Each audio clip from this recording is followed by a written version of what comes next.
O CNN Entrevistas de hoje traz uma entrevista exclusiva com um político de longa trajetória pública no Brasil.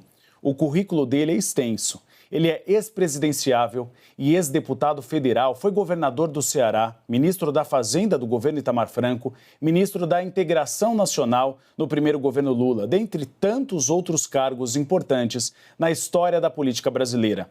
Minha colega Thais Hered e eu recebemos Ciro Gomes. Ciro, seja bem-vindo à CNN Brasil e ao CNN Entrevistas. Muito obrigado, Gustavo. Thais, é um prazer muito grande. Cumprimento a todos. Gostaria de começar a nossa entrevista falando principalmente dessa nova profissão do senhor, que está escrevendo newsletter, virou colega nosso de jornalismo e também experiência agora de advogado. O senhor voltou a trabalhar no escritório de advocacia? Eu estou procurando achar graça em outros aspectos da minha vida fora da política, né?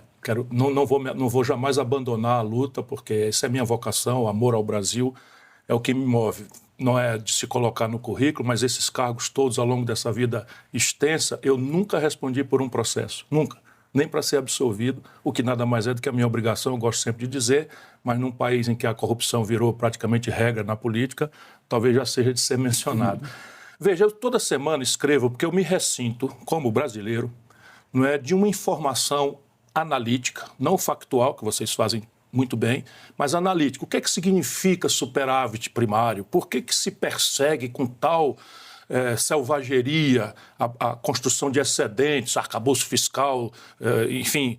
Então, ali eu analiso. É uma coisa pesada, são textos analíticos. Uma vez por semana, chega no e-mail dos assinantes, às 8 horas da manhã, cedinho do domingo, não é? Para as pessoas terem um olhar despolarizado, não é? Absolutamente crítico das coisas erradas do Brasil. Não me interessa se é Lula que faz, se é Bolsonaro que faz. O meu serviço é tentar informar as pessoas com o máximo de equilíbrio e isenção. Então, eu examino os fatos da política, os fatos da economia, os fatos do mundo e a interatividade disto com o Brasil, não é? E quase sempre eu trato ali de forma quase solitária de assuntos tabus que o poder econômico acaba conseguindo subtrair de uma cobertura mais intensa da imprensa. Então, é um trabalho que me dá trabalho bastante, porque eu tenho uma equipe me ajudando a levantar dados, produzir. Toda quinta faço uma reunião de pauta e aí, a partir da quinta até o sábado, eu escrevo para chegar cedinho da manhã na coisa de todo mundo. Quem quiser assinar, não sei se posso fazer aqui um comercial, é só entrar no meu site, cirogomes.com.br, por ali tem um caminho. Eu vou roubar um pouco a pauta do Uribe, que é da política, o senhor sabe que eu sou da economia, sim, mas eu achei interessante o senhor dizer, estou procurando achar graça em outras coisas. Se a política não lhe larga, por que largar a política? Veja, o que aconteceu em 2022 matou um pouco a minha paixão, não digo pelo povo, mas pela política como linguagem. O que aconteceu? A vida inteira eu disputei porque eu tenho um conjunto de ideias, eu sustento um projeto nacional de desenvolvimento, você tem, né, notícia de muita coisa, tem detalhes, tem soluções, eu estudei profundamente, eu conheço o Brasil com a palma da minha mão, enfim. E isso não precisa necessariamente ganhar a eleição. Para um democrata, participar do processo eleitoral é uma vitória sempre. Por quê? Porque eu saía das eleições com 10%, 12% e aquilo me credenciava, em nome de milhões de pessoas, a condicionar o poder, a qualificar a minha oposição ao poder ou a minha aliança ao poder, eventualmente. Enfim, desta feita, e eu não digo o povo, mas o povo foi na onda de uma certa elite para quem a política é uma irrelevância.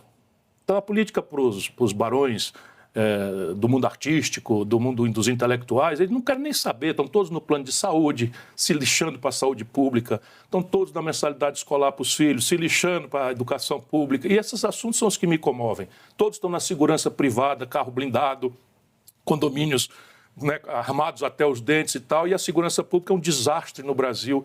E essa elite toda foi, né, na onda, sabe, de uma polarização que é tudo mudar para que nada mude no Brasil. Me desafie para dizer assim, mas não mudou, o Lula não mudou tal coisa em relação ao Bolsonaro, não mudou nada. É chocante o que eu estou dizendo. Desde os dados graves da economia, superávit primário, meta de inflação, câmbio flutuante, autonomia do Banco Central. Já vamos entrar nesse tema. Justo ou não, correto ou não, qual é a diferença no manejo do modelo econômico que o Lula pratica e o Bolsonaro? Se um marciano, amigo imaginário que eu tenho, passou aqui no ano passado, em 2022, e viu aquela guerra civil quase iminente no país, e passa agora, a emenda do relator está igual, a roubalheira na relação corrupta e fisiológica com o Congresso, igual com as mesmas pessoas, as mesmas personalidades. Vamos no extremo, o Lula sobe a rampa com essa coisa identitária. Isso que te desiludiu, que te faz desistir? A prostração da sociedade civil brasileira a isso. Eu não desisti, eu fui desistido. Então eu estou lutando por outras lógicas. Eu só não quero submeter mais minhas ideias a um processo eleitoral viciado. Então, só que fique muito claro, o senhor não é candidato à presidência da República. Não pretendo mais ser candidato a nada. Não pretendo mais ser candidato a nada, não mesmo. Vou ver se consigo. Tem pedidos para o senhor voltar ou não? Sempre. Você passa, por exemplo, eu estive agora no Cruzeiro da Xuxa. Estou me dando esses prazeres que nunca tive. Não é a primeira vez que eu entro num navio na vida, porque sempre deixei para outra hora, achando que aquilo era meio tal. E essa vez ela nos convidou. Chego lá, as pessoas pedem para tirar fotografia, são muito generosas comigo. Eu saí do processo eleitoral muito respeitado. Houve um que me comparou, fiquei extremamente lisonjeado, com a seleção de 82. Disse que era uma seleção extraordinária, mas não ganhou nada. Então tá bom, eu fico então, olha, não desista, não. Eu não quero ser acusado de desistir. Mas você perder o direito de participar, como aconteceu comigo, sabe, isso é fascismo do puro. Aí, como é fascismo do bem, não é fascismo do puro.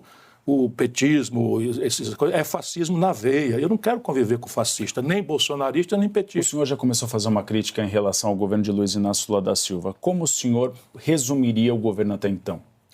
Uma grande decepção, porque eu sempre alimento a ideia de que o Lula e o PT e seus puxadinhos, entre os quais está o meu partido, tem obrigação moral, obrigação explícita, compromisso, claro, com a mudança do Brasil. Veja bem, nós entramos na Corte Internacional de Haia acusando o Bolsonaro de genocídio da comunidade Yanomami. Sabe o que aconteceu no primeiro ano do governo Lula? 6% a mais de mortes da comunidade Yanomami. E agora? Aí está aí agora a imprensa inteira a serviço da propaganda do governo, ou descuidada, que eu sei que tem muita gente equilibrada, mas descuidadamente passa celebrando o maior superávit primário, aliás, o terceiro maior superávit primário do mês de janeiro. Sabe quais foram os dois maiores? 2021 e 2022 com Bolsonaro. Compreende? É tudo mentira, cara. Tudo mentira. A economia brasileira está paralisada, está estagnada. Aí eu vou entrar primeiro, dizer que aqui na CNN nossa cobertura é super imparcial. Eu sei disso, por isso que eu estou aqui. Por isso que eu estou aqui. Exato. Então, eu também não estou atendendo mais convites de imprensa, não. Que bom, então, que bom tê-lo conosco. Exatamente sobre economia, né? Comecinho de 2023, uma expectativa de que o Brasil não cresceria, o Brasil cresceu 3% no ano passado. Vamos examinar a inflação... isso? Não, a gente pode examinar, não tem ninguém mais crítica do que eu, né, governador? Tem o agro puxando muito o negócio. Agora, em 2024, inflação menor, renda crescendo, os dados do IBGE estão aí, não sou eu que estou dizendo. A renda cresceu, a inflação diminuiu, os juros já estão em queda e vão continuar caindo. Podemos discutir o nível, em que medida, em que intensidade, mas o fato é que está acontecendo. E o Brasil deve entrar, e há uma discussão se o país tem uma maior capacidade de crescimento. O que o senhor reconhece de avanço dos fatos e dos dados que estão disponíveis sobre a economia brasileira? Eu vou fazer aqui um argumento radical só para tentar colocar todos os do povo na nossa conversa. Se, teoricamente, isso é uma aberração que eu vou falar, nós matássemos todo mundo do mercado brasileiro, 100%. Amanhã, uma bomba H, aí uma coisa matou todo mundo. Qual seria a inflação? Zero. Por definição. Então não precisa exagerar. O que é que nós estamos fazendo? Qual é a natureza da inflação brasileira? Eu sei porque eu ajudei a fazer o Plano Real. Isso ainda é uma inerência do Plano Real. A inflação brasileira, que nós anotamos recentemente, é uma inflação de custos. Por quê? Porque nossos preços estão completamente indexados a câmbio, a dólar. Qual é o efeito da taxa de juros sobre 1/3 do IGPM ou 1/3 do IPCA, que são preços administrados pelo governo? Vamos lá. Qual é o efeito da taxa de juros do seu Campos Neto, nomeado pelo Bolsonaro e mantido pelo Lula e pelo PT? Por um Banco Central independente. Onde é que já se viu isso? É outra rendição do Lula e do PT. Só que lá na lei complementar de autonomia do Banco Central, feita uma votação inconstitucional, virtual, em plena pandemia, tocada pelo Lira, Arthur Lira, em plena pandemia, numa votação virtual, ainda assim está previsto lá no artigo 5º da 179, que é a lei complementar que criou, só no Brasil o Banco Central é desse jeito, só no Brasil, porque o FED norte-americano é mandatado por um mandato duplo, perseguir a menor inflação a pleno emprego. Mas o do Brasil também. Não é. O único mandato do Banco Central brasileiro é perseguir a menor inflação, ponto. Aí ele diz que, se possível, dá uma olhada no nível de atividade econômica. Isso não existe em nenhum lugar do mundo, nenhum lugar do mundo. E foi feito para prevenir uma eventual chegada minha no poder. Por quê? Como é que se imagina um Banco Central que faz política monetária com títulos do Tesouro? Ele não faz política monetária com títulos do Banco Central. Ele faz política monetária com o dinheiro dos impostos do povo brasileiro. E o dono, o chefe do povo do Tesouro não tem ingerência. Mas está lá previsto, no artigo 5º, que o Conselho Monetário Nacional pode pedir a mudança da direção do banco. O Lula não fez isso. Sabe quem é o Conselho Monetário Nacional? A Haddad, a ministra do Planejamento e o presidente do Banco Central. Então, vamos lá. O que está errado na economia brasileira? Você tem, primeiro, uma fração importante dos índices de preço no Brasil são preços administrados pelo governo, que os americanos não sabem o que é isso. Chicago não entende o que é isso. Vai me perdoar. Chicago não sabe que a Petrobras resolve fazer seu preço. E qual é o efeito da taxa de juros? Pelo amor de Deus, Thaís, sobre um preço que o governo faz. Então, a Enel, agência cooptada pelo setor elétrico, que está de cabeça para baixo, para usar a expressão do próprio presidente do administrador do sistema, do ONS, também a Enel dá 35% de tarifa no Ceará e o Banco Central anota isso, um efeito disso no IPCA. Qual é o efeito disso da taxa de juros? Aí depois você tem um preço de commodities globalmente inflados pelas tensões da Ucrânia. Pelo amor de Deus, me explique qual é o efeito da taxa de juros sobre um preço de soja que subiu na Bolsa de Chicago. Você não percebe a grosseira fraude que está aí? Se a gente quiser discutir verdadeiramente o assunto... explicitamente, né? Não é, porque a lógica de taxa de juros baixar a inflação é quando você tem uma inflação de demanda. Ou seja, eu tenho mais gente podendo e querendo comprar do que oferta de produtos. Sabe qual é a taxa de ociosidade da indústria brasileira há 20 anos? Entre 20% e 15%. Então, nós temos uma capacidade instalada ociosa e estamos atirando em demanda. Sabe o que é isso? Isso é uma sequela. Nós acabamos a indexação com o Plano Real, lá atrás, as moedas indexadas, e demos à banqueirada juro. Então, nós estamos indenizando qualquer risco inflacionário com juro pago pelo povo. Sabe quanto foi a conta? No primeiro ano do governo Lula, recorde histórico de 718 bilhões de reais de juro. E isso não é a falta de austeridade fiscal, não. Esse dinheiro sai do mesmo bolso que não sai para a saúde, que não sai para a segurança, que não sai para a educação. E é isso? O PT, a esquerda, o PSOL, você percebe? O PDT, o meu partido, nós estamos dizendo amém a isso. Alô, Luciana Genro, tenha paciência. Comigo não, violão. O senhor disse que o PDT funciona numa espécie de puxadinho do governo Lula. O senhor é favorável que o PDT saia do governo Lula? Veja, isso tudo no nosso partido, pelo menos, é amadurecido, vamos dizer, democraticamente. A maioria dos meus companheiros, com argumentos respeitabilíssimos, prefere ficar no governo. Eu, entretanto, estou autorizado a ter a minha própria opinião. É evidente que o partido tomando decisões, eu vou acatá-las, porque não estou mal satisfeito com o meu partido. Mas, programaticamente, o que está acontecendo no Brasil é o oposto do que nós do PDT representamos. O senhor consegue citar? Exatamente o oposto. O Lupe tenta todo dia reduzir a taxa de juros de um dos maiores escândalos da história brasileira, que é empréstimo consignado. Todo dia. E o governo fica contra o Lupe. Para proteger o empréstimo consignado, sabe o que é, né? Desconta na fonte e entrega para o banco sem risco operacional nenhum. E você cobra quase 2% ao mês, irmão. Fala isso na Europa, nos Estados Unidos. As pessoas ficam chocadas, acham que está tendo erro de tradução quando eu falo a não fluência em inglês ou francês meu. Ninguém acredita nisso quando eu falo. O crédito pessoal no Brasil vai para 300% de juro. O Lula está desautorizando o Lupe, então? Mas já fez isso de forma escandalosa, já mais de uma vez. O senhor consegue citar um ponto positivo da atual gestão? Civilidade. Civilidade no trato das coisas da democracia. Isso é um valor relevante para quem tinha um bandido na presidência da República, um genocida que causou centenas de milhares de mortes. Você tem alguém do campo da democracia, sabe, com quem você pode dialogar, a quem você pode criticar, eventualmente sem correr o risco de amanhã levar um tiro. Enfim, percebe? Isso eu valorizo. Agora, isso é uma âncora que amarra a gente ao passado. O meu compromisso é com o futuro.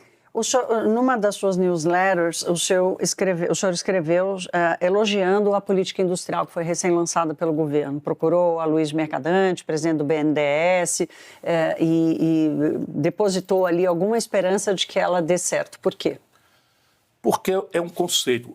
A esquerda petista e seus puxadinhos, para não ser incoerente, né? Mas quando eu falo puxadinho, eu estou pensando no PSOL. Sabe, o discurso de PSOL, o discurso de PT, sabe, de progressismo e tal, em cima da cripto-reacionarismo que rege a economia brasileira, é uma coisa que destrói na cabeça do povo. Nós estamos deixando um buraco na cabeça do povo brasileiro e daqui a pouco o bolsonarismo, sem o Bolsonaro, vai comover essa gente pelo buraco moral, intelectual que nós estamos produzindo, desertando da tarefa histórica de uma força progressista que é organizar o ideal. Sabe, a realidade tem suas complicações, suas condicionantes, ok, mas a gente organiza o ideal, organiza a luta, ativa a política, senão qual é o sentido? A gente vai lá para dourar a pílula, para curar a ferida com um band-aid e com o câncerzão correndo para metástase. Então, por que política industrial? Porque neoliberalismo não é um palavrão.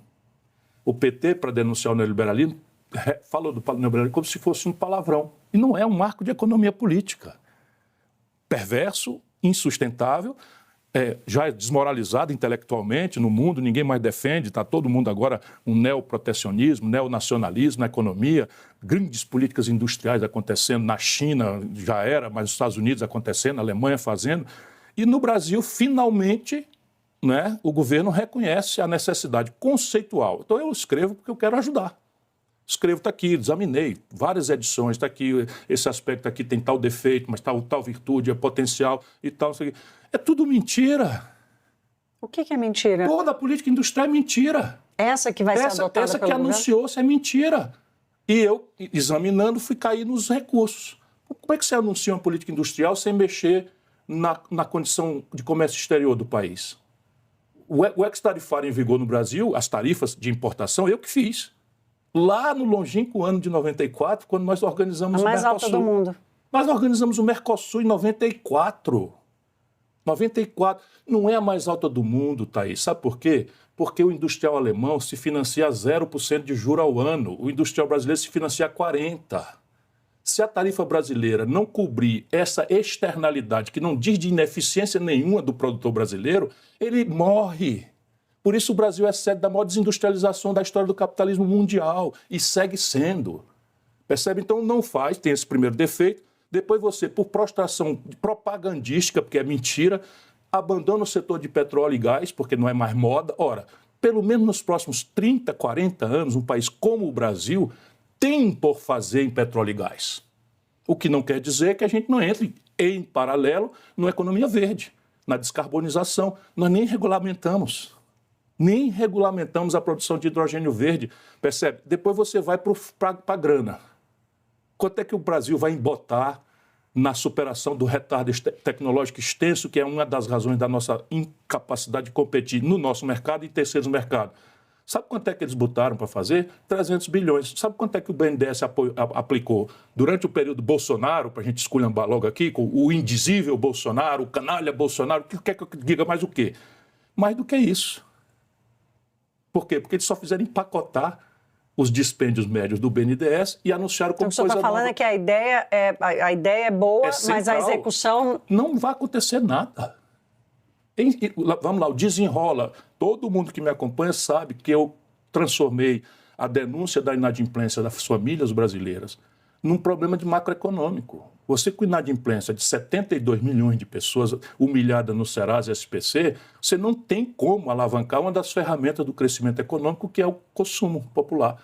Pois bem, eles pegaram a ideia, empacotaram de forma... estatizaram o risco, que eu não faria jamais, e na hora disso transformaram valores que valiam 10% da dívida, porque é o desconto que você consegue no leilão do Serasa sem o governo ajudar, e fracassou. Por quê? Porque o governo não tem dinheiro para botar 70 bilhões de reais no fundo garantidor. Tudo mentira, cara. Desculpa. Tudo mentira. Uma ideia boa, desmoralizada. A ideia boa. Sabe o que eles fizeram agora? Eu vou dizer aqui para todo mundo ver. Não sai na imprensa. Sabe esses 93 bilhões de reais desse pulso de bom pagador? Estranho, né, não? O Lula e o PT e o Haddad sem dinheiro para nada, corta daqui, corta dacolá, confusão. De repente resolvem pagar o calote dos precatórios do Bolsonaro, 93 bilhões de reais. Eu digo, opa, como eu conheço a vida? Sim, cara, e aí tem. Fui atrás e achei. Sabe o que é? Eles venderam os precatórios para bancos, poucos bancos, 2 bancos, que compraram esses precatórios com deságio de até 50%. Quem venderam? O governo, Lula. Isso é uma falcatrua maior do que o Mensalão e do que o Petrolão juntos. Governador, conversando no Palácio Sabe do Planalto... quando é que saiu isso na imprensa? Nunca. Vai sair agora, porque vocês estão me dando a oportunidade. Se eu tiver provas, pode nos dar. Manda o Ministério Público fazer. É tão simples, eu vou dar a pista. É simples, sabe o que você faz? Você pega o seguinte, quando é que no mercado os precatórios estavam sendo vendidos com deságio de 30%, 40%, 50%, e por que eles passaram a fazer? Oficia a Justiça Federal e pergunta quem são os terceirizados. Até um repórter pode fazer isso, vai na Justiça Federal e pergunta quem são os portadores dos créditos que estão vindo buscar pelo valor de face, não sendo os credores originais. Você vai achar um banco, 2. No Palácio do Planalto... Os mesmos, de sempre. Há alguns assessores que dizem que Luiz Inácio Lula da Silva está disposto a conversar com o senhor. Já houve algum aceno? O senhor está disposto a sentar com o presidente da República? Olha, você imagina se eu não estou disposto. Eu converso até com o Satanás, se o assunto for a obra de Deus. Compreende o que eu estou querendo dizer? O Satanás está a fim de se reconverter, precisa de uma conversa com esse próprio pecador aqui, para fazer, voltar para a obra de Deus, estou pronto. Agora, para fazer balé, sabe, conversa fiada, sabe, esse negócio de encantador de serpente, eu já conheço, o Lula ficou velho, cansado, está falando muita bobagem, sabe, ele gosta de cooptar todo mundo. Só que esse aqui ele não conseguiu. A que grupo político o senhor acha que o senhor se encaixaria para ganhar espaço no debate público com as suas ideias? Porque Lula, tudo bem que nós estamos vivendo um momento de extrema polarização, mas, de qualquer forma, foram as urnas que elegeram o Lula, talvez com a participação dessa elite, claro, que o senhor colocou, mas foram as urnas que elegeram o presidente Lula. A que grupo o senhor hoje enxerga espaço para que as suas ideias sejam absorvidas como plataforma política para o Brasil? Veja, a grande tragédia é que as minhas ideias, no simbólico, sem profundidade nenhuma, estão absolutamente usurpadas pelo Lula e pelo PT. Então, o discurso de centro-esquerda, que é... Porque são boas? Na retórica, política industrial é uma coisa muito boa, prioridade para a ciência e tecnologia é uma coisa muito boa. Então, eu quero saber na prática, como faz? Qual é o orçamento, qual é a meta, qual é o objetivo, qual é o prazo, quem vai fazer? Você sabe, tem 14 mil obras paradas, 93 bilhões de reais de precatório para o banco política. Ganhar dinheiro, dava para terminar todas as obras paradas, com efeitos estratégicos para a logística brasileira. Isso não tem lógica de nada. Mas vamos voltar lá para a história do grupo político que eu perguntei para o senhor. É centro-esquerda, é o socialismo democrático, é uma economia mista em que a gente explique para as pessoas que telefonia pode perfeitamente ser privada, sem problema nenhum ter capital estrangeiro, desde que a regulação funcione. E a regulação no Brasil está podre. As tarifas de telefonia no Brasil são as mais caras do mundo. Sabe, energia elétrica, distribuição, zero problema de privatizar. Qual é o problema? O problema é a regulação, de novo, apropriar as agências, tudo corrompido. E a indexar as tarifas de energia elétrica a câmbio. O país que tem a matriz energética mais limpa do mundo, de base hidráulica, quase metade, amortizou quase todas as suas grandes barragens, devia ter tirado esse peso de amortização das costas do consumidor brasileiro e da economia brasileira. Estamos pagando as tarifas mais caras do mundo. Você percebe que se a gente esculhambar o Bolsonaro por isso, estamos chovendo no molhado. E nós? Nós estamos fazendo o quê em relação a seja qual setor? Vamos lá, eu estou falando de setor elétrico, estou falando do investimento em ciência e tecnologia, estou falando da questão da desindustrialização do país, estou falando da questão da infraestrutura do Brasil. Aí você diz, um emprego em alta. É tudo mentira. É tudo mentira você considerar que um cidadão que está trabalhando no Uber ou como entregador do iFood está empregado, isso é uma grande fraude. A informalidade no Brasil já alcança 60, 70 milhões de pessoas. Sabe o que significa isso? Daqui 20 anos tem 50 milhões de velhinhos descobertos de qualquer cobertura previdenciária e lá não terá mais solução. Então, quem é que pensa no futuro no mundo? É a esquerda. É o pensamento progressista. Quem é que se preocupa com a humanidade? Não é a direita selvagem, patológica que nós temos no Brasil, não. E o que é que nós estamos fazendo em relação a isso? Governador, eu vou ter que chamar um rápido intervalo e a gente volta em breve com uma entrevista de Ciro Gomes aqui no CNN Entrevistas.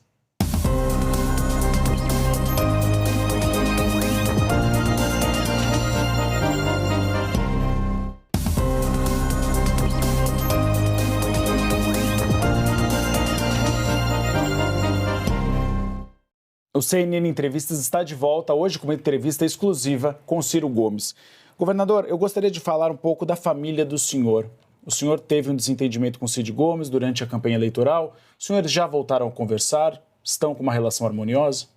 Não tenho muita vontade de falar sobre esse assunto, não. Vai me perdoar. Certo. Ou seja, não. Não. Ele saiu para o PSB e há uma demandada de alguns integrantes do PDT ao PSB. Preocupa o senhor essa saída? Não. Eu conheço muita história do Ceará e sobre isso eu quero falar, eu posso falar, porque é o meu primeiro amor, né? É o povo do Ceará. E ali existe, por muita debilidade, muita fragilidade, um partido que é o Partido do Palácio da Abolição. E eu respeito isso. As pessoas querem se defender, querem levar ali uma bobagemzinha do governo e tal. E eu respeito profundamente isso. Por isso que eu nunca confundi. Eu fui governador uma vez. Fui o mais popular governador da história do Ceará e era o mais do Brasil. Saí com 84% de aprovação. Nunca mais tentei ser reeleito.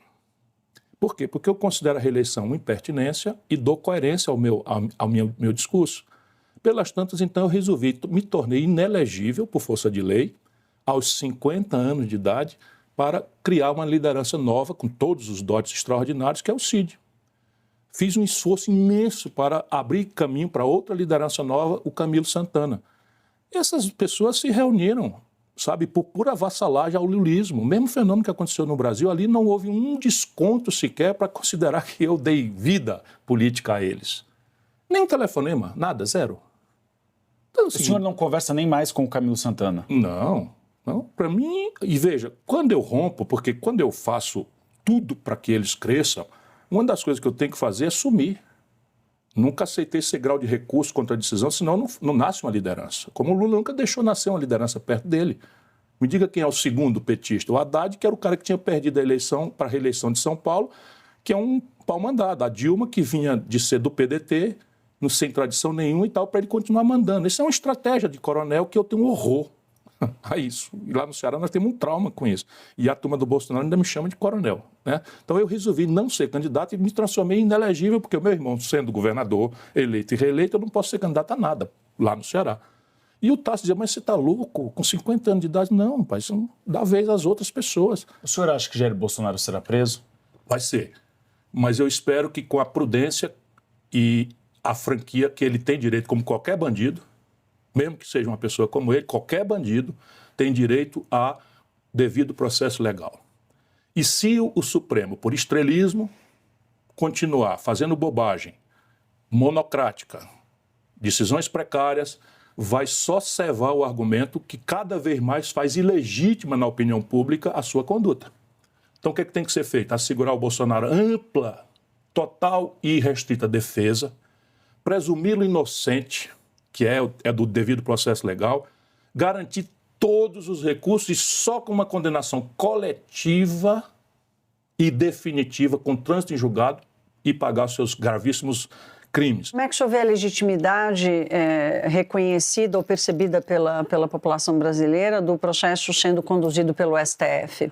Não está sendo conduzido pelo STF, lamentavelmente. A imprensa fala STF, mas tem sido o ministro Alexandre de Moraes, que, por seu turno, sendo muito qualificado, ele sabe fazer, ele é estudioso, mas eu acho que ele corre um risco grave, né, de amanhã ser o argumento para a suspeição da conduta. Isso que o Bolsonaro já está excitando no meio do povo.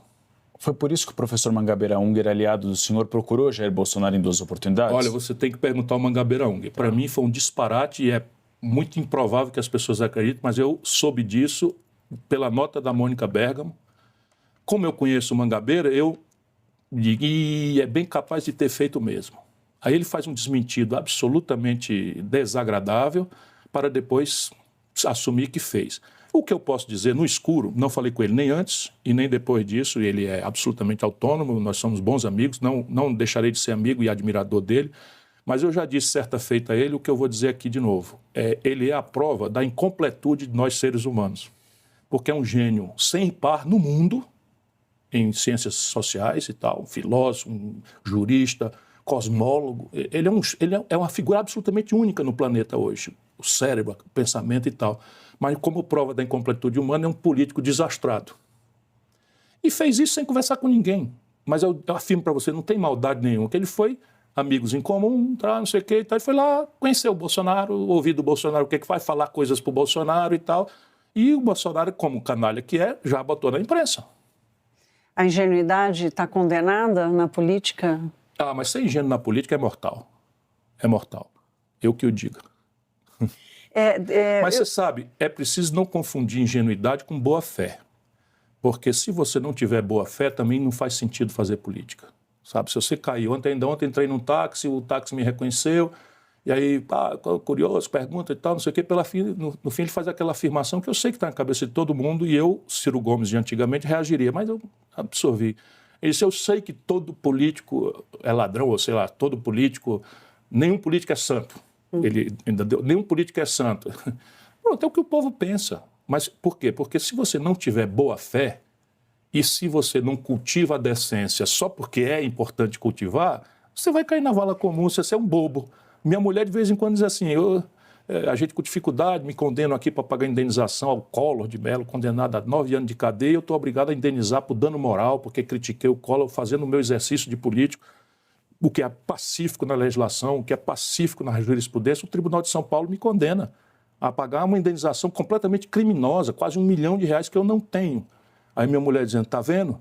A bobagem que você fez, renunciou a 3 pensões, 3 aposentadorias, porque eu fiz isso. Ex-governador, ex-prefeito, ex-deputado, tinha direito a essas imoralidades do Brasil, essas 3 aposentadorias, e eu não renunciei agora, não renunciei na data.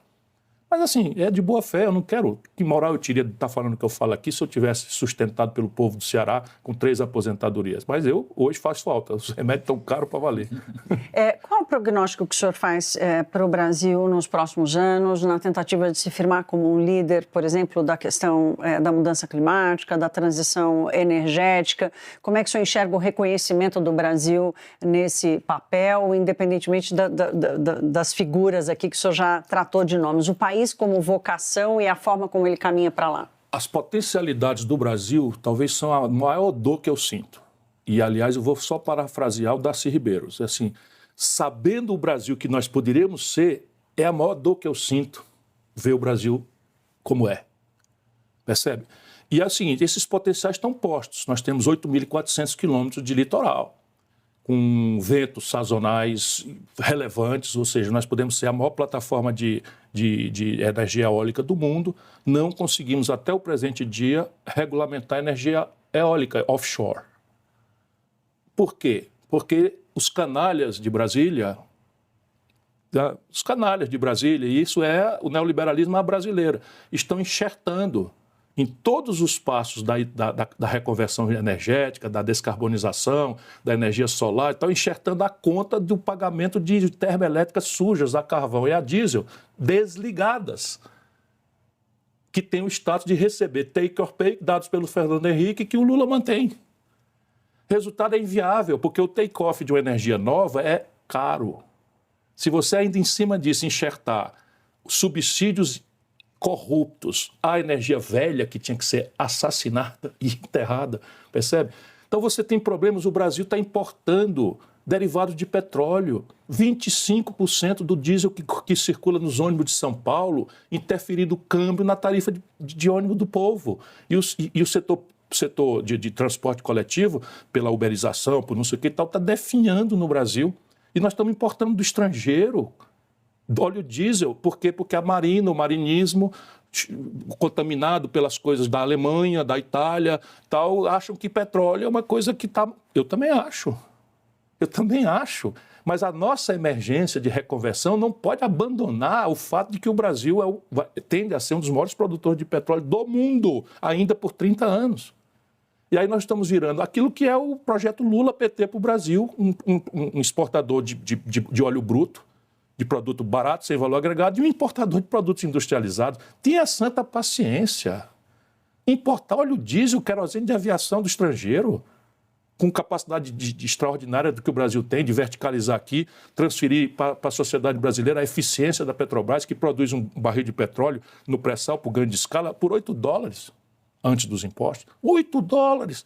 Aí estamos obrigando o povo brasileiro a pagar 80, porque a Rússia invadiu a Ucrânia. Tenha paciência, percebe? O Brasil que a gente pode ser não tem limite. Agora, repare, a Amazônia. Como é que a gente resolve com a Amazônia? O Lula vai em Paris, pega carona num espetáculo de música dos artistas, no Champs-Élysées, e anuncia, diante de uma grande ovação, desmatamento zero. Hoje está acontecendo recorde de queimadas na Amazônia. Hoje. Aí encolheu, comparando com o Bolsonaro. Claro que encolheu, porque o Bolsonaro desmontou as estruturas de comando e controle na região. A Marina voltou, o ICMBio, o IBAMA, a multar as pessoas. Então as multas cresceram 200%, 300%. É isso que vai resolver o problema da Amazônia? Repressão? Tira o cavalo da chuva. 40 milhões de brasileiros, a França quase toda, vivem na Amazônia Legal. Governador, a gente já está caminhando para o final. Eu tenho duas últimas perguntas. Qual é o projeto para a Amazônia de reconversão produtiva?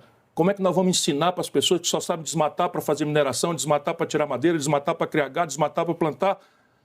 E agora fazer as pessoas aprenderem que a floresta em pé vale muito mais. Claro que vale muito mais. Mas como é que eu vou, sabe, zoneamento econômico ecológico, reconversão produtiva, financiamento, acesso a mercado, sistemas de empresariar coletivamente para ganho de escala. Nada disso está sequer imaginado.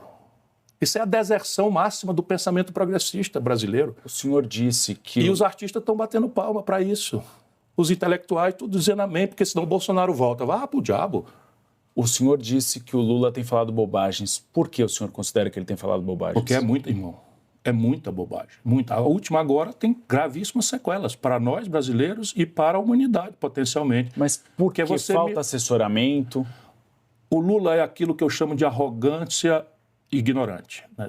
É uma ignorância arrogante. Porque nós, quando ignoramos as coisas, a gente é modesto. A gente pergunta. A gente pede assim, Ciro, fala sobre uma coisa assim. Eu prefiro não falar sobre esse assunto. Olha, eu não estou preparado para responder isso. Não, ele se sente o cara. E que conselho o senhor daria para Luiz Inácio Lula da Silva hoje? Sabe, largue de querer ser popstar estrangeiro e venha trabalhar aqui. O Lula tem essa virtude, ele é muito trabalhador. Muito trabalhador. O Bolsonaro era um preguiçoso. Né? Tem muita gente no Brasil também não sabe a extensão da preguiça. Né? Venha para cá, melhore a sua equipe. É uma equipe indizível. Indizível, de gente deslumbrada. Se você pegar a imprensa, a minha newsletter está fazendo. Se a quantidade de dinheiro que essa gente está gastando para viajar, para se exibir em mau português no estrangeiro e comparar com o gasto na ponta, é um desastre. É um desastre completo. Tudo por quê? Porque montou uma equipe para fazer esse identitarismo vesgo de Araque, sendo questões graves, entendeu? Aí você vê o orçamento. Então você tem um Silvio Almeida que é extraordinário. Pega o orçamento dele, nada. Aí pega a outra lá, pega um jato da FAB, faz um filminho dentro da FAB, desce, pega, dá uma carteirada, entra no estádio do Maracanã para tirar fotografia. Tenha paciência. Isso no meio do povo explode. Você não tem ideia disso que reina o bolsonarismo. Não precisa do Bolsonaro. Sabe? É a sociedade perceber que tem uma farra em Brasília que não diz nada para a vida real das pessoas. Governador, agradeço a entrevista, agradeço a participação da Thaís Hered, minha colega aqui na CNN Brasil, e o CNN Entrevistas fica por aqui. Obrigado pela audiência.